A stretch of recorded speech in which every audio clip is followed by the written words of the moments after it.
Hello students, कैसे हैं आप सब।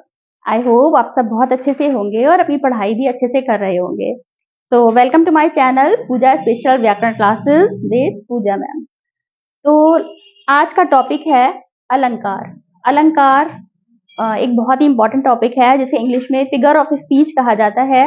ये एक बहुत ही इंपॉर्टेंट टॉपिक है सभी क्लासेस के लिए जो 6 क्लास से शुरू हो जाता है और बाद तक चलता ही रहता है, चाहे आप किसी भी क्लास में हो या फिर किसी कंपटीशन की तैयारी कर रहे हो। सभी जगह अलंकार आता ही है, पूछा जाता है। कभी भी हमें कोई पंक्ति दे दी जाती है और उससे पूछा जाता है कि अलंकार इसमें कौन सा है बताइए। और स्पेशली बोर्ड एग्जाम्स की जो बच्चे तैयारी कर रहे हैं उनके लिए तो बहुत ही ज्यादा जरूरी है, क्योंकि उनसे कोई पद्यांश वगैरह दिया जाता है, उसमें भी पूछ लिया जाता है कि कौन सा अलंकार है वहां पर। और वैसे भी अलंकार आता है कि अलंकार का कोई उदाहरण दीजिए या इसमें कौन सा अलंकार है, ये सब आता है। तो आइए अलंकार को ठीक से पढ़ते हैं, क्या होता है, कितने भेद होते हैं और कैसे पहचानते हैं, ये सब जानते हैं। तो चलिए स्टार्ट करते हैं। देखिए, अलंकार का शाब्दिक अर्थ है आभूषण। आभूषण यानी ऑर्नामेंट्स, जो भी जिस तरह से आभूषण जो है किसी भी नारी की या किसी भी लेडीज की कह सकते हैं, किसी भी व्यक्ति की सुंदरता बढ़ाते हैं, उसी तरह से काव्य की सुंदरता, काव्य यानी कि हमारा जो भी पद्य या गद्य जो भी काव्य है उसकी सुंदरता बढ़ाने के लिए हम अलंकार का प्रयोग करते हैं। जिस तरह से हम लोग कभी किसी पार्टी फंक्शन में जाते हैं तो क्या होता है, तैयार होते हैं, लेडीज देखती हैं आप बहुत सारे आभूषण गहने वगैरह पहनती हैं, तो उससे क्या होता है, वो किस लिए पहनते हैं, ताकि हमारी सुंदरता बढ़ जाए, ताकि हम अच्छे लगें। और इसी तरह से काव्य की सुंदरता बढ़ाने के लिए, काव्य को सुंदर बनाने के लिए अलंकारों का प्रयोग किया जाता है, ताकि काव्य की सुंदरता बढ़ सके। तो इसी को कहते हैं अलंकार, यानी कि काव्य का गहना है ये, जिसे अलंकार कहते हैं। आभूषण है ये हमारी काव्य रचनाओं का। तो काव्य की सुंदरता बढ़ाने के लिए जिन शब्दों का प्रयोग किया जाता है उन्हें अलंकार कहते हैं। अब अलंकार के भेद हैं। अलंकार के 2 भेद हैं, शब्दालंकार और अर्थालंकार। ठीक है, शब्दालंकार और अर्थालंकार।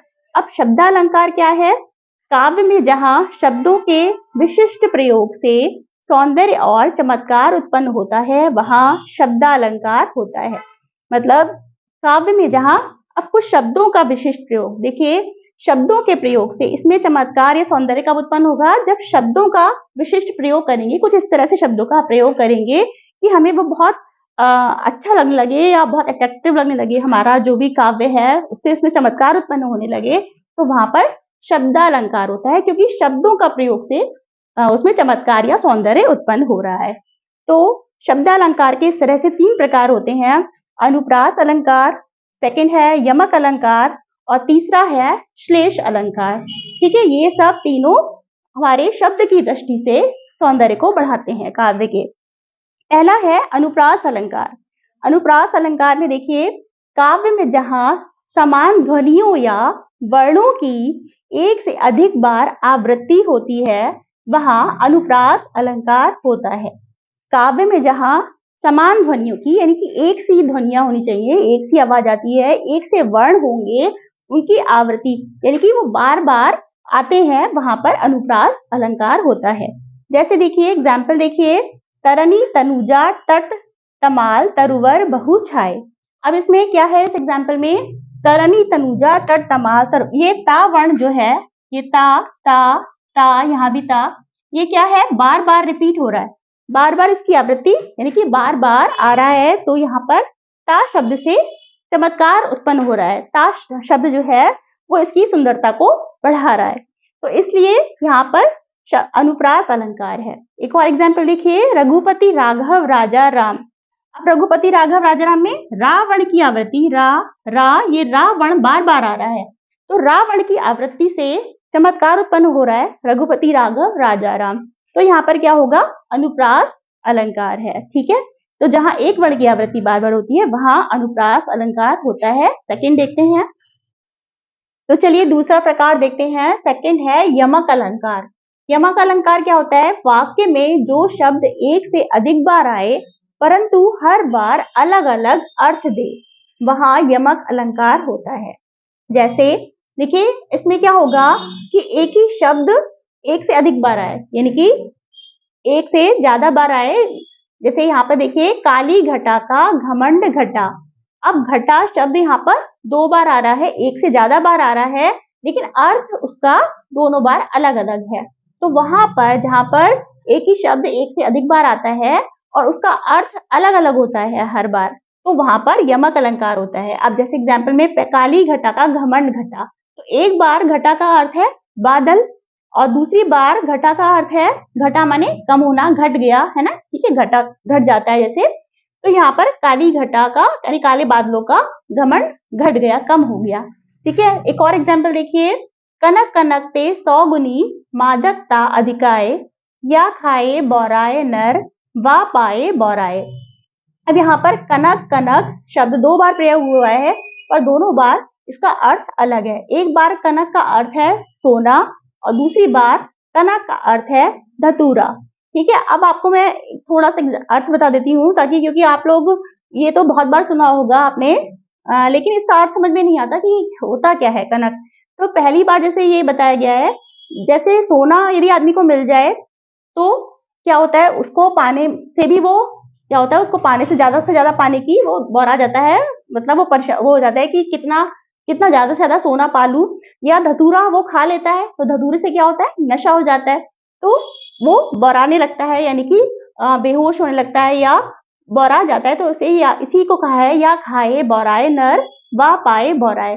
तो या तो खाकर, धतूरे को खाकर नर आदमी इंसान जो है वो बौरा जाता है, और सोने को पाकर इंसान या व्यक्ति बौरा जाता है। तो इसका ही यहाँ पर मतलब है, ठीक है। तो इस तरह से अलग अलग अर्थ में प्रयोग होता है, तो वहां पर क्या होता है, यमक अलंकार, ठीक है। अब तीसरा है श्लेष अलंकार। अब श्लेष अलंकार में क्या होता है, श्लेष का अर्थ है चिपका हुआ। चिपका हुआ कैसे, जैसे कविता में जब एक ही शब्द में एक से अधिक अर्थ चिपके हुए हो अथवा छिपे हुए हो तो वहां श्लेष अलंकार होता है, ठीक है। अब शब्द एक ही होगा, उसके कई सारे अर्थ होंगे, एक ही शब्द के कई सारे अर्थ होंगे। अब देखिए एग्जाम्पल, जैसे रहीमन पानी राखिए बिन पानी सब सून, पानी गए न उबरे मोती मानुष चून। देखिए यहाँ पर पानी शब्द आया है, पानी शब्द कई बार इसका प्रयोग 3 अलग अलग अर्थों में हुआ है। देखिए रहीमन पानी राखिए बिन पानी, मतलब पानी जो है सभी के लिए बहुत ही जरूरी है, बिन पानी के सब सूना है। पानी गए ना उबरे, ये किसके लिए, चाहे वो मोती हो, चाहे वो मनुष्य हो, इंसान है। चून या फिर आटा, चून माने होता है आटा, जो हम लोग घर में आटा यूज करते हैं उसको चून कहते हैं, ठीक है। तो वहां पर 3 अर्थों में ये प्रयोग हुआ है। तो मनुष्य के लिए पानी का सम्मान के लिए हुआ है, मोती के लिए चमक के अर्थ में प्रयोग हुआ है, और आटा जैसे हम जो है पानी डालकर आटा जब गूंथते हैं तो हम पानी डालते हैं ना उसमें, तभी रोटी बनती है। तो आटे के लिए पानी शब्द जो नॉर्मल पानी होता है उसके लिए प्रयोग हुआ है। तो 3 अर्थों में यहाँ पर प्रयोग हुआ है पानी शब्द का, ठीक है। तो यहाँ पर क्या हो गया, श्लेष अलंकार।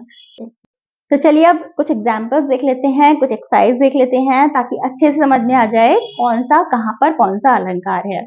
अभी मैंने केवल शब्दालंकार के बारे में ही बताया है, पहले आप इसको अच्छी तरह से तैयार कर लीजिए ताकि ये अच्छी तरह से पहचान पाए आप। देखिए एक्सरसाइज में पहला है गिरी का गौरव गाकर झरझर। अब गिरी का गौरव गाकर झरझर, इसमें गा वर्ण की आवृत्ति बार बार हुई है, तो यहाँ पे कौन सा अलंकार हुआ, अनुप्रास अलंकार, ठीक है। सेकंड है माला फेरत जुग भया, फेरा न मन का फेर, कर का मन का डारी दे, मन का फेर। अब देखिए इसमें क्या है, मन का शब्द बार बार आ रहा है, ठीक है। माला फेरत जुग भया, यानी कि वही कबीरदास जी का दोहा है और वो कह रहे हैं कि माला फेरते फिरते जो बहुत समय बीत गया लेकिन फिर भी मन का फेर। यहाँ पर मन किसके लिए आया है, यहाँ पर मन हमारे हृदय के लिए आया है। कर का मन का डारी दे, है ना, मन का फिर भी फेर नहीं गया हृदय से हमारे, फिर भी जो है सामाजिक चीजों का जो मोह है वो नहीं गया। डारी दे मन का फेर। तो अब मन का क्या है, एक जगह माला का मोती शब्द के लिए प्रयोग हुआ है, मन का जो माला का मोती होता है उसे मन का बोलते हैं, और एक जगह प्रयोग हुआ है मन का हमारे हृदय के लिए। तो यहाँ पर कौन सा अलंकार हो गया, यमक, यानी कि एक शब्द 2 बार आया है पर उसका अर्थ दोनों बार अलग है। थर्ड है चरण धरत चिंता करत, चितवत चारहु ओर, सुबरन को ढूंढत फिरत, कवि व्यभिचारी चोर। अब यहाँ पर देखिए, चरण धरत चिंता करत, चितवत चारहु ओर, सुबरन। सुबरन यहाँ पे जो शब्द है ये एक ही शब्द है और इसका कई अर्थों में प्रयोग हुआ है, तो यहाँ पर क्या हो जाएगा, श्लेष अलंकार। अब सुबरन इसके प्रयोग कवि, व्यभिचारी और चोर, तीनों के लिए इसका अर्थ अलग अलग है। कवि के लिए अच्छे शब्द, यानी कि चिंता का चित्व, सभी कवि क्या है, अच्छे शब्दों को ढूंढता रहता है, अपने कविता को अच्छा बनाने के लिए अच्छे शब्दों की तलाश करता है, ढूंढता रहता है। व्यभिचारी जो होता है वो अच्छा रंग रूप के लिए उसको ढूंढता है, और जो चोर है वो सोना या स्वर्ण उसकी तलाश में घूमता फिरता है। तो सबके लिए यहाँ पर अलग अलग प्रयोग हुआ है सुबरन शब्द का, इसके कई सारे अर्थ हो गए, तो यहाँ पर श्लेष अलंकार है। एक और देखिए, चारु चंद्र की चंचल किरणें, ये तो बहुत ही कॉमन एग्जाम्पल है, ये भी क्या है, अनुप्रास अलंकार है, क्योंकि यहाँ पर चा वर्ण की आवृत्ति बार बार हुई है। नेक्स्ट देखिए, तीन बेर खाती थी, वो तीन बेर खाती थी। अब यहाँ पर बेर शब्द 2 बार आया है, लेकिन इसका अर्थ दोनों बार अलग है। क्या है, बेर, यहाँ पे 3 बेर खाती थी, बेर एक फल का नाम है। बेर, जैसे शिवरात्रि के समय बेर आता है तो हम लोग बेर खाते हैं ना, तो वो वाले बेर 3 बेर खाती थी, यानी गिनती में हो गया, और वो 3 बेर यानी 3 बार, गिनती में 3 बार खाती थी। ठीक है, तो यहाँ पर 2 बार, इसका अर्थ अलग अलग है, तो यहाँ पर यमक अलंकार हो गया। एक और एग्जाम्पल देखिए, जगती जगती की मूक प्यास। जगती यहाँ पर जग मतलब जग गई है, जग जाना किसी चीज की, तो जगती यहाँ पर जग इस सेंस में हुआ है। और फिर जगती यानी कि जगती पृथ्वी को भी कहते हैं कि मूक प्यास जग गई है, तो इस यहाँ पर 2 अर्थ इसके भी हैं जगती जगती के, तो यहाँ पर भी यमक अलंकार हो गया। तो ये है कुछ एग्जाम्पल्स आपके शब्द अलंकार के। शब्द अलंकार में अनुप्रास अलंकार, यमक अलंकार तथा श्लेष अलंकार, हमने 3 अलंकार पढ़े, जिनका मैंने आपको एग्जाम्पल्स भी दे दिए और फिर एक्सरसाइज भी करा दी। तो आई होप आपको ये अच्छी तरह समझ में आ गए होंगे। अब हमारा इसके बाद अर्थ अलंकार रह जाता है, जिसमें काफी सारे हैं अर्थ अलंकार, जितने आपके कोर्स और सिलेबस में है मैं वही सब बताऊंगी, और उसके 5 भेद हैं, तो उसे थोड़ा टाइम लगेगा बताने में। उपमेय उपमान सब पूरा अच्छे से बताऊंगी, तो उसके लिए हम लोग नेक्स्ट वीडियो में उसको पूरा कवर करेंगे। आज के लिए इतना ही। तो यदि ये वीडियो आपको अच्छी लगी हो, अच्छी तरह से अलंकार समझ में आए हो, तो वीडियो को लाइक कीजिए, शेयर कीजिए, सब्सक्राइब कीजिए। Thank you so much.